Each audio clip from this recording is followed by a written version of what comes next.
મિત્રો, આજે આપણે દડવાવાળી રાંદલમાંની વાત કરવા જઈ રહ્યા છીએ. ભાવનગર જિલ્લાના ઉમરાળા તાલુકાના દડવા ધામે વિરાજે છે. ભગવાન શ્રી સૂર્યદેવની પટલાણી એવા રાંદલમાં ધોળાની બાજુમાં આવેલ દડવા ગામ લાખો ભક્તોનું કેન્દ્ર છે. તો આવો જાણીએ રાંદલમાંનો ઇતિહાસ. દડવા ગામમાં રાંદલમાં લીમડા નીચે એક વાવમાં વિરાજમાન છે. કહેવાય છે કે દેવતાઓના શિલ્પને ભગવાન શ્રી વિશ્વકર્માને ત્યાં રાંદલમાએ બાળકી સ્વરૂપે અવતાર ધારણ કર્યો. રાંદલમાં વિશ્વકર્માના માનસ પુત્રી હતા. દીકરી મોટી થવા લાગી પણ કંઈ બોલે નહીં, છતાં વિશ્વકર્મા આનંદમાં રહેતા.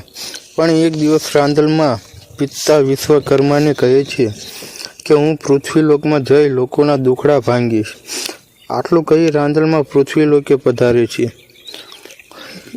એક વખતે ગુજરાતમાં ભયંકર દુષ્કાળ હતો. માલધારીઓ દુષ્કાળનો સમય પસાર કરવા માટે કાઠિયાવાડમાં જતા હતા અને માલધારીઓની વારે ચડવા માટે તેમના માર્ગમાં ઊભા રહે છે. માલધારીઓ તેમને પોતાની સાથે લઈ લે છે. પછી તો માં રાંદલ એમના સાથે જ રહે છે અને બધા માલધારીઓના દુઃખ દૂર કરે છે. કહેવાય છે કે માલધારીની એક ડોશીમાને રક્તપિત્તનો રોગ હોવાથી કોઈ પણ તેની નજીક નહોતું જતું, પણ રાંદલમાં તેમના ખોળામાં બેસીને ભોજન કરાવતા અને તેમનો રક્તપિત્તનો રોગ દૂર કરી દે છે.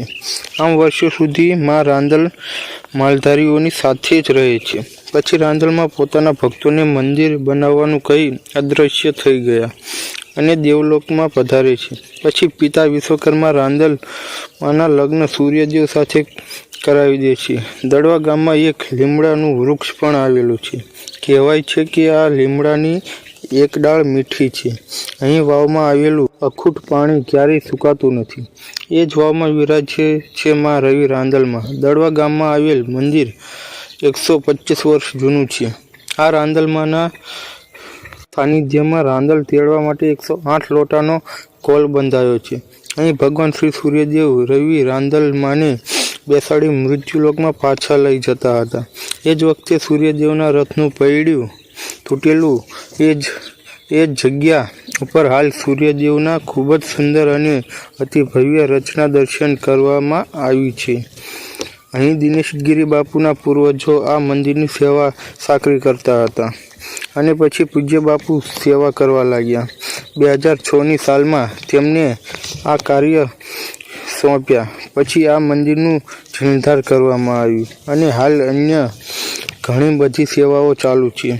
ત્યારબાદ 2010માં પરમ પૂજ્ય દિનેશ બાપુએ પુત્રને લઘુનામ તરીકે નામાંકિત કર્યા. અહીં દર વર્ષે લાખો શ્રદ્ધાળુ ભક્તો માતાજીની માનતા લઈને આવે છે.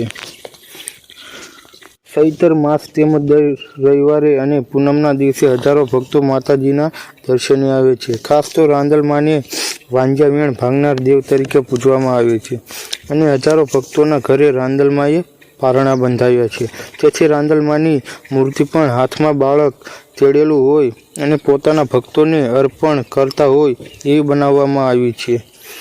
મિત્રો, જો તમે રાંદલમાંના દર્શને ગયા હોય તો કમેન્ટમાં જરૂર બતાવજો. જય રાંદલમાં.